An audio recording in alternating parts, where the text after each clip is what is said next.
Assentados reverentemente, os irmãos vão acompanhar a leitura da palavra de Deus, que está inclusive aqui na tela.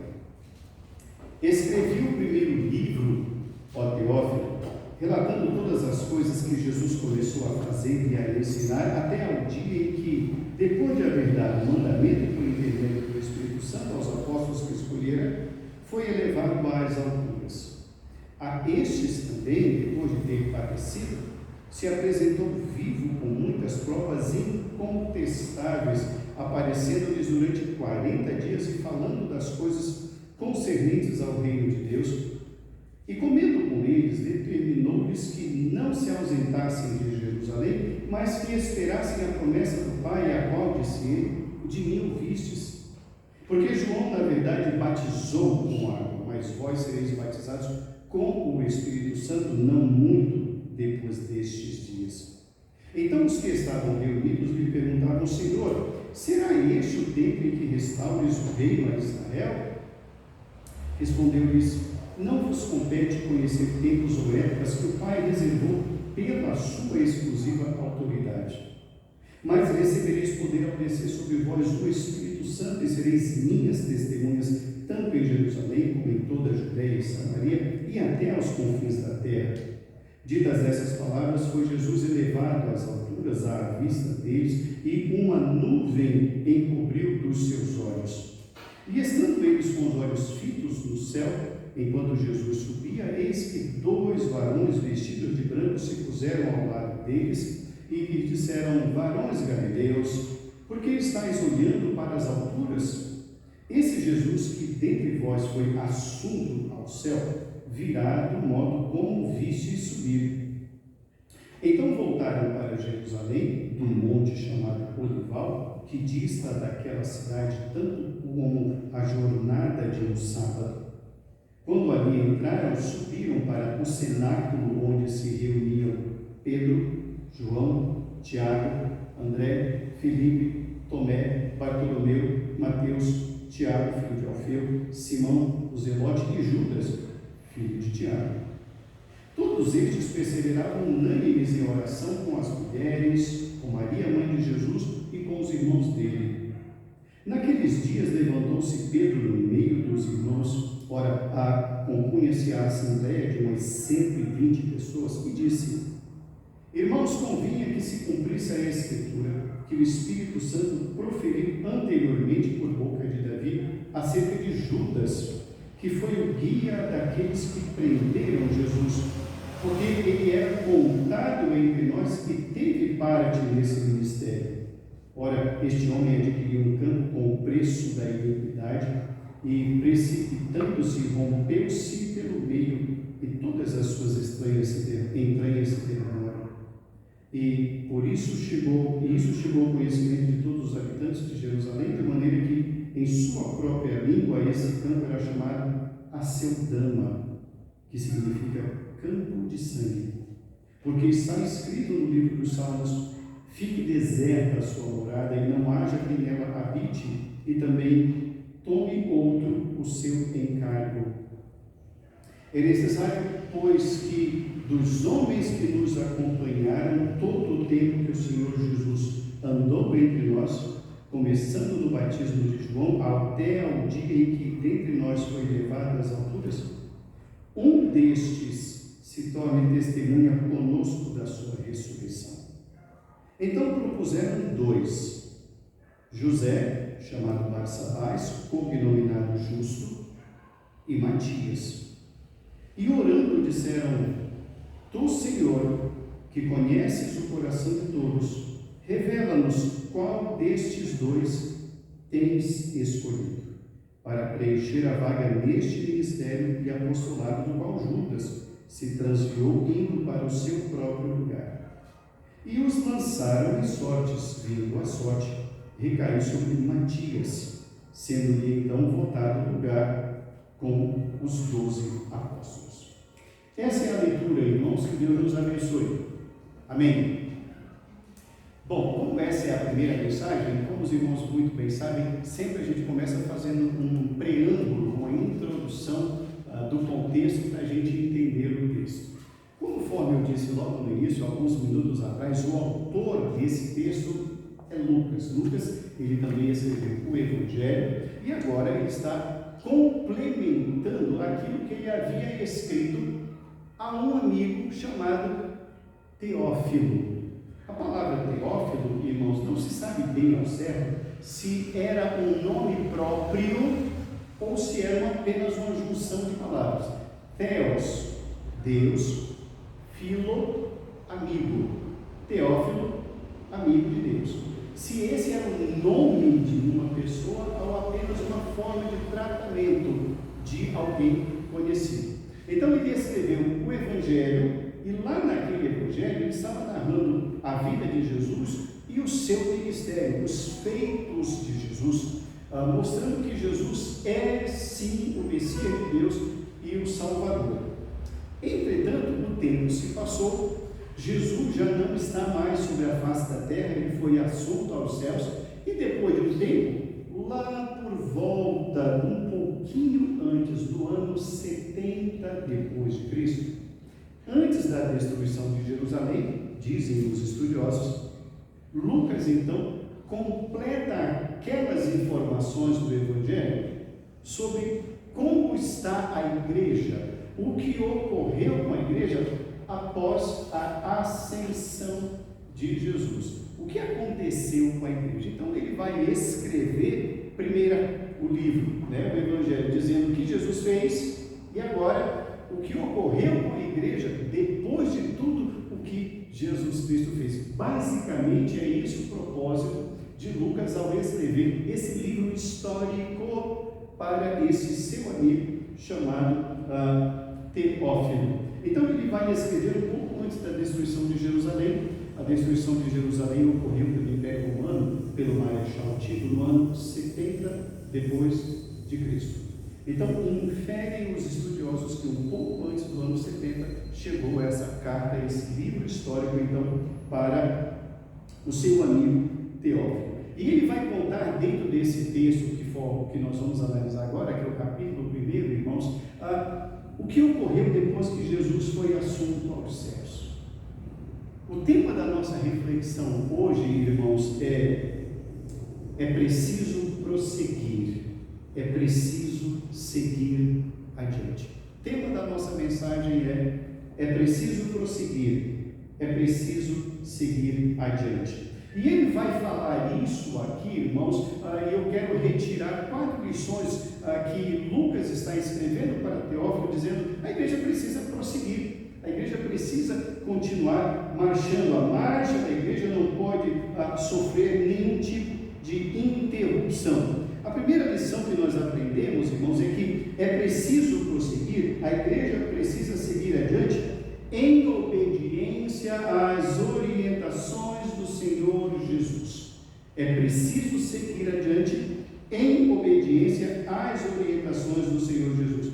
Volte o seu olhar para os versos 2 e 4. Esses versos dizem assim: até ao dia em que, depois de haver dado o mandamento por intermédio do Espírito Santo aos apóstolos que escolhera, foi elevado às alturas e, comendo com eles, determinou-lhes que não se ausentassem de Jerusalém, mas que esperassem a promessa do Pai, a qual, disse ele, de mim ouvistes.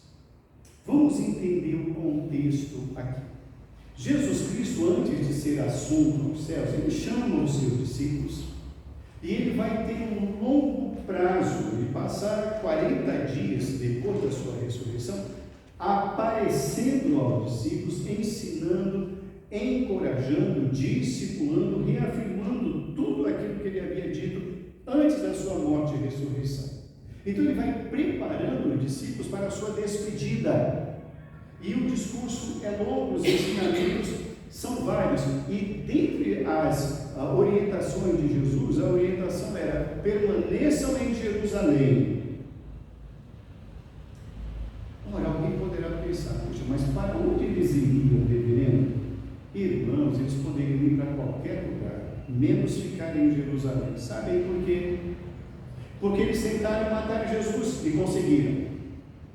Jesus então ressuscitou. Aqueles homens ficaram loucos, não os discípulos, mas os que mandaram matar Jesus.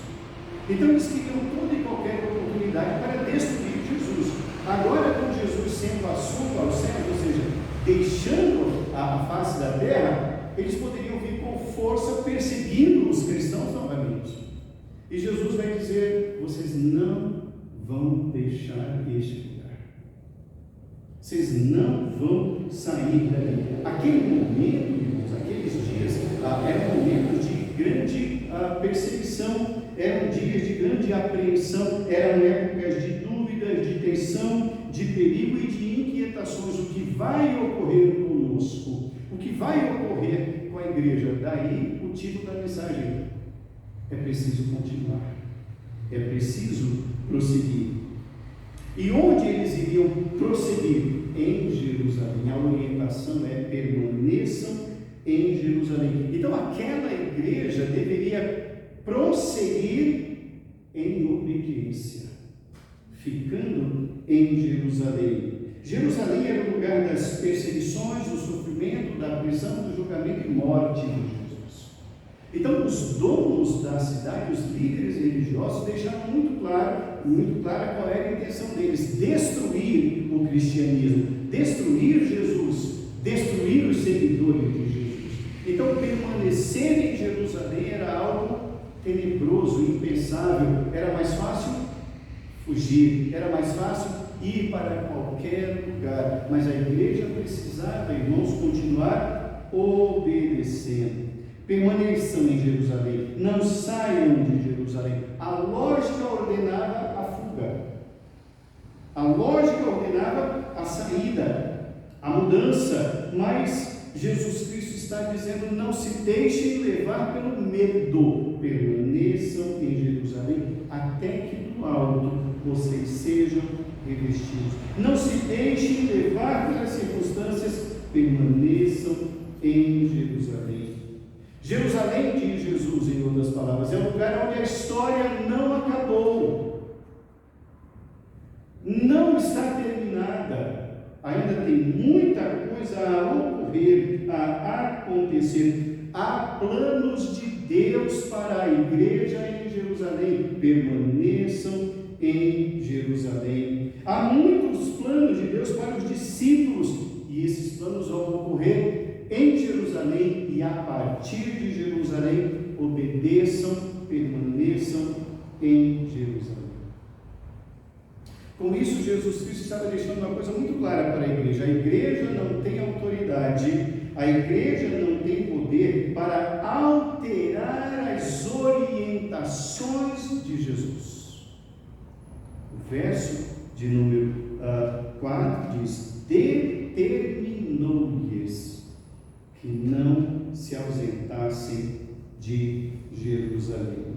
A igreja deveria permanecer em obediência. É preciso prosseguir, mas prosseguiremos em obediência. Não é momento de sair, é momento de ficar, de permanecer, é momento de obedecer.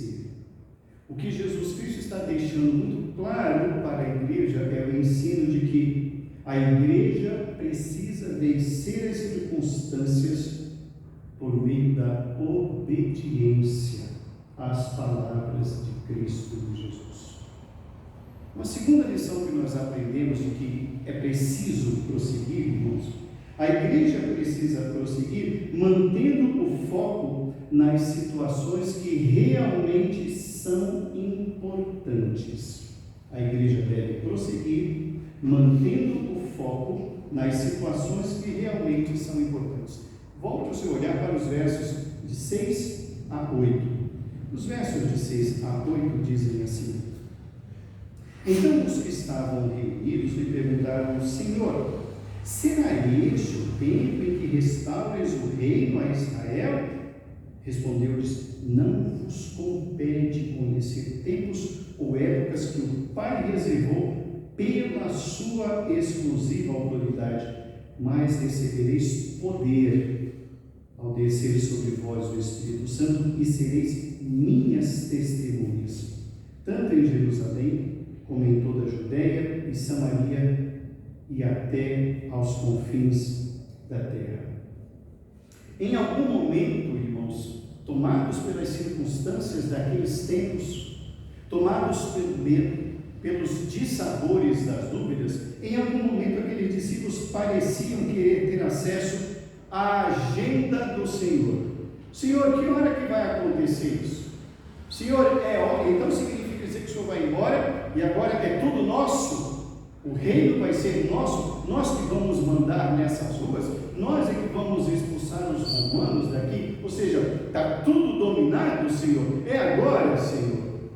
Eles perderam a noção da identidade deles. E Jesus, ele é pronto em responder a essa tentativa do homem de dominar a agenda do Senhor, de estabelecer prazos para Deus agir, de estabelecer processos produtivos, de querer fazer, irmãos, o resultado acontecer no tempo deles. Jesus dá um basta dizendo: isso não é para vocês. Parem, stop, não vos compete, não é competência de vocês. Os discípulos, em algum momento, irmãos, começaram a querer imaginar, pensar, decidir pelo pragmatismo. Então, agora que as coisas vão acontecer, não é, Senhor? É agora. E Jesus disse: vocês estão perdendo o foco. Vocês perderam o foco.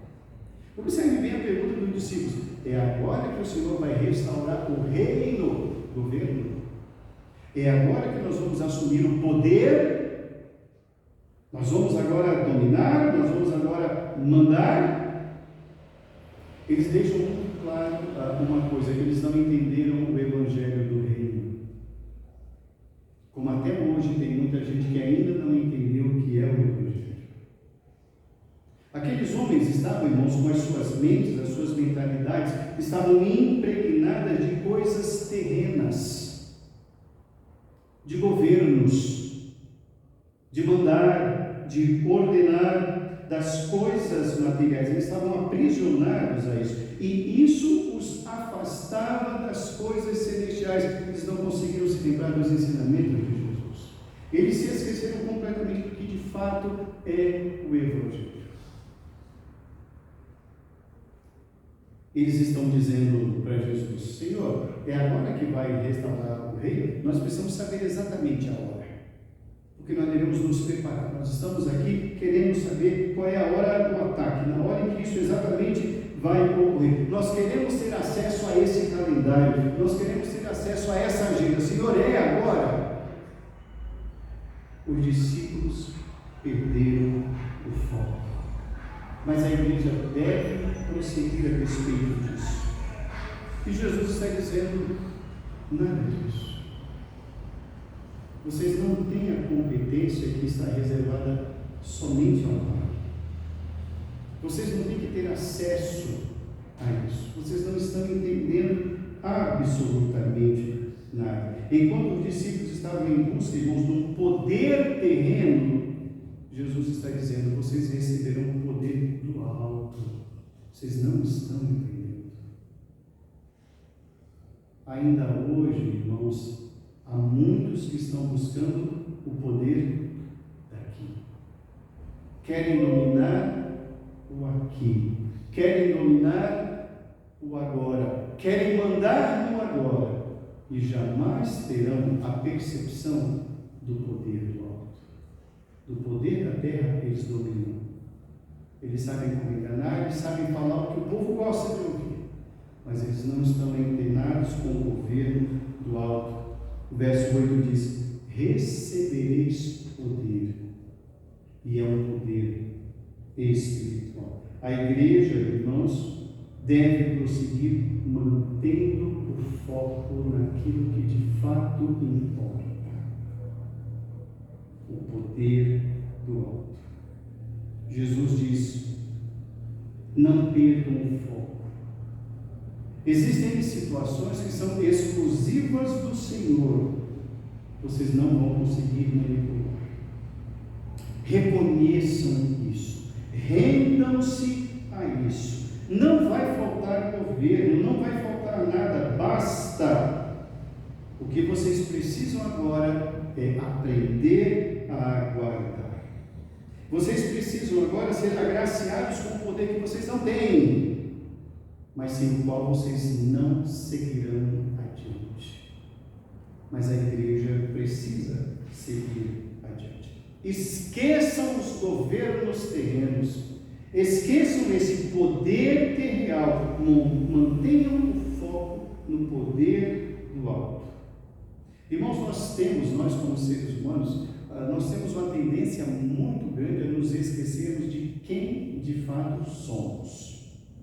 Não é à toa, irmãos, que a Bíblia está repleta de exortações onde o Senhor e os seus homens levantados por Ele nos despertam para que nós nos lembremos de quem nós somos. Porque a nossa tendência é forte ao esquecimento. Não à toa Jesus Cristo falou: vós sois a luz do mundo. Vocês se esqueceram disso? Vós sois o sal da terra. Precisamos nos lembrar de quem somos, que nós somos igreja do Senhor. Como igreja, nós precisamos buscar o poder do alto e nos esquecer desse poder de dominar aqui o mundo. Temos uma grande tendência a perder foco, a perder identidade, e isso nos afasta de tudo aquilo que Deus vai fazer e quer fazer, simplesmente porque nós não nos atentamos às coisas do alto.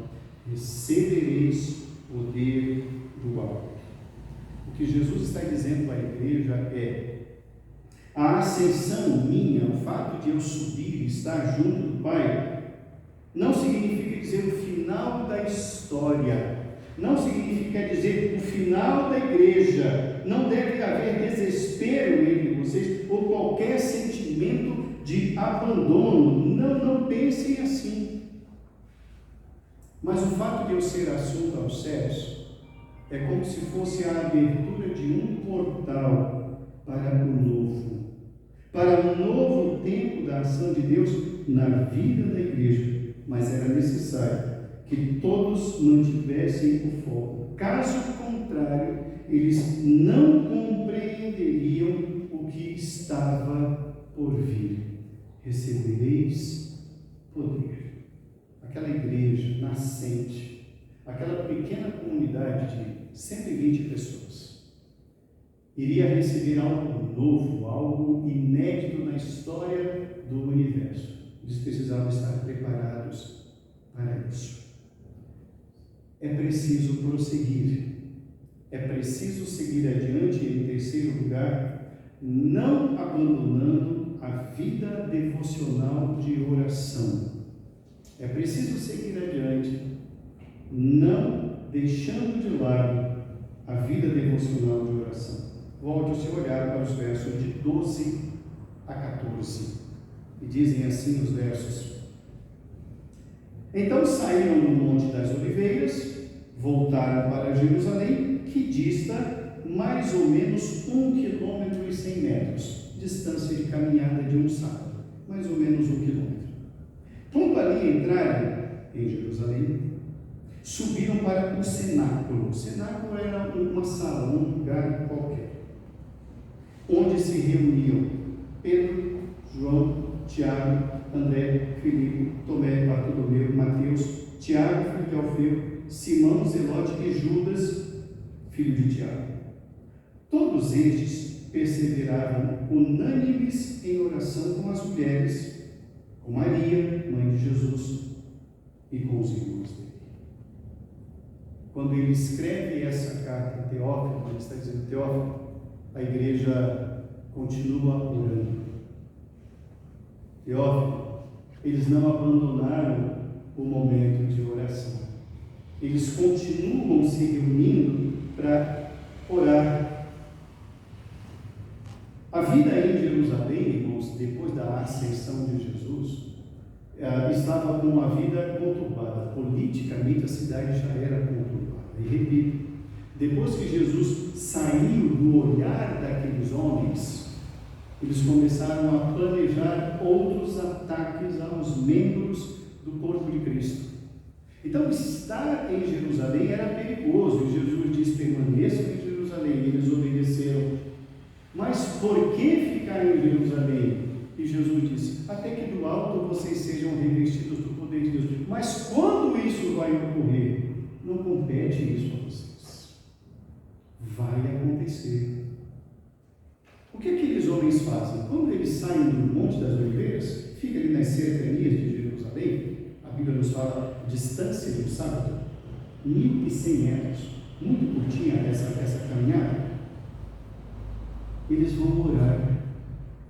Eles vão se unir a outros que já estavam orando. Embora o ambiente em Jerusalém fosse um ambiente conturbado, com uma atmosfera de incertezas e de medo daquilo que haveria de ocorrer, um cenário de apreensão, de desconhecimentos, mas uma coisa aqueles irmãos não deixavam de fazer: eles não deixaram de orar. Eles voltaram a se reunir. Eles começaram a entender que aquele momento era um momento de fortalecimento espiritual. Porque eles obedeceram, eles permaneceram ali. Então eles precisavam estar juntos e espiritualmente fortalecidos. Sabe o que é essa igreja? Sabe o que esses irmãos estão nos ensinando aqui? Que é isso que Lucas está falando para Timóteo, que é o destinatário da carta. Enquanto as coisas não se concretizam, ore. Enquanto eu não sei o que fazer, ore. Enquanto o cenário não muda, ore. Mesmo tomado por incertezas, ore. A oração é para todos. Eles são os líderes da igreja. Eles não podem fraquejar na oração. A igreja continua, é preciso prosseguir sem abandonar a vida de oração. A igreja permanecia aberta, mas em oração. A oração, irmãos, aquele cenáculo, irmãos, essa expressão cenáculo não é um lugar específico, é qualquer sala onde eles se reuniam para orar. Era chamado de cenáculo. Cenário, lugar. Era qualquer lugar de oração que eles tinham lá. Uma casa, um lugar, um comércio, não importa. Era um lugar de oração. Então, aquele momento de oração, irmãos, era um momento de refúgio. Era um momento, irmãos, daquela pequena comunidade buscar refrigério naqueles momentos preciosos na presença de Deus em oração. Os discípulos buscaram lugar de oração. Eu não posso dominar a agenda do Senhor. Não, você não pode. Compete ao Senhor. O que eu vou fazer? Vamos orar. É preciso prosseguir, não abandonando a vida devocional de oração. E em quarto e último lugar, irmãos, a nossa reflexão de hoje, é preciso prosseguir porque o Senhor da igreja continuará a levantar homens para a continuidade da sua obra. É preciso prosseguir porque o Senhor da igreja continuará a levantar homens para a continuidade da sua obra. Volte o seu olhar para a leitura a partir do verso 21. O verso 21 diz assim: é necessário, pois, que dos homens que nos acompanharam todo o tempo que o Senhor Jesus andou entre nós, começando no batismo de João até o dia em que dentre nós foi levado às alturas, um destes se torne testemunha conosco da sua ressurreição. Então propuseram dois nomes: José, chamado Barsabás, também conhecido como Justo, e Matias. E orando disseram: Tu, Senhor, que conheces a oração de todo, o coração de todos, revela-nos qual destes dois tens escolhido, para preencher a vaga neste ministério e apostolado no qual Judas se transviou, indo para o seu próprio lugar, e os lançaram em sortes, vindo a sorte recair sobre Matias, sendo-lhe então votado lugar com os 11. Olha que interessante. Vamos permanecer em Jerusalém. Quando vai acontecer, não importa, haverá uma bênção de Deus sobre vocês. Até lá, vamos orar. E orando, Pedro, líder principal ali em Jerusalém, se levanta e fala: irmãos, isso no meio da comunidade. Como nos diz o verso de número 15, a comunidade era composta por cerca de 120 membros, 120 pessoas. Ele se dirige a essas 120 pessoas e fala: gente, precisamos recompor o lugar de Judas. É bíblico. Nós precisamos, a igreja precisa recompor esse número. E ele vai dizendo os motivos. E lá no verso 21, conforme nós lemos, ele diz: é necessário que esse homem não possa ser qualquer um. Tem que ser um que é testemunha conosco de tudo aquilo que Jesus falou, fez e ensinou. É alguém que está acompanhando o ministério de Jesus desde o batismo de João, não pode ser qualquer um. Então o que nós aprendemos aqui, irmãos, é que o Senhor da igreja continua a cuidar da igreja de maneira a levantar pessoas para continuar o trabalho da igreja. Por isso a igreja precisa prosseguir, porque o Senhor da igreja levanta pessoas. Um número precisava ser recomposto. A obra continua a despeito do que já estão aqui atualmente. A igreja continua. É necessária, irmãos, a visão de mais obreiros. Pedro está dizendo: está faltando muito, precisamos disso. A igreja precisa ter também essa visão. Entretanto, é necessário estabelecer critérios. Observe o verso 21. O verso 21 diz que dos homens que nos acompanharam em todo o tempo que o Senhor andou entre nós. Não é alguém que está chegando agora na caminhada. É alguém que está dentro da caminhada. É alguém que já tem uma história lá no início. Então, há critérios. É necessário que tenha também indicação da igreja. Olha lá o verso de número 23. O verso 23 diz: eles ouvindo então a orientação de Pedro, então eles falam: bom, desses critérios que Pedro está estabelecendo, nós temos dois: Judas, e nós temos também Matias. O que vamos fazer de dois se só há vaga para um? O que a igreja precisa fazer? Orar. Então, eu quero chamar a sua atenção para a oração que está escrita no verso 24.